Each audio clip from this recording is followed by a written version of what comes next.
વલસાડમાં ધોધમાર વરસાદથી કાંઠા વિસ્તારને જોડતા માર્ગ પર પાણી ફરી વળ્યું. મંદિર નજીક પાણી ભરાયું. વલસાડમાં સતત વરસી રહેલા ધોધમાર વરસાદને પગલે ઠેક ઠેકાણે વરસાદી પાણી ભરાયા છે, જેને લઈને લોકોને ભારે હાલાકીનો સામનો કરવો પડી રહ્યો છે. ત્યારે વલસાડના ભાગડાવાડા ગામના યોગેશ્વર નગર પાસેથી કાંઠા વિસ્તારના કોસંબા ગામને જોડતો રસ્તો પાણીમાં ગરકાવ થઈ ગયો હતો, જેને લઈને આ માર્ગ પરથી પસાર થતા વાહન ચાલકો અટવાયા હતા. વલસાડમાં ધોધમાર વરસાદથી નીચાણવાળા વિસ્તારોમાં મોડી રાતથી પાણી ભરાવાનું શરૂ થયું હતું, જેમાં વલસાડના ભાગડાવાડાથી કોસંબા ગામ તરફ જતા માર્ગ પર પાણી ફરી વળવાથી વાહન ચાલકો મુશ્કેલીમાં મુકાયા હતા.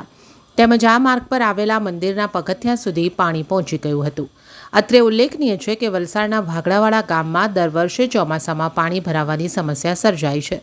ત્યારે ભાગડાવાડા ગામના યોગેશ્વર નગર વિસ્તાર પાસેથી વર્ષોથી પાણી ભરાવાની સમસ્યાને લઈને આ વિસ્તારના રહીશો ત્રાહિમામ પોકારી ઉઠ્યા છે. ત્યારે તંત્ર વહેલી તકે પાણીના નિકાલ માટેની કામગીરી હાથ ધરે તેવી સ્થાનિક રહીશોની માંગ ઉઠવા પામી છે.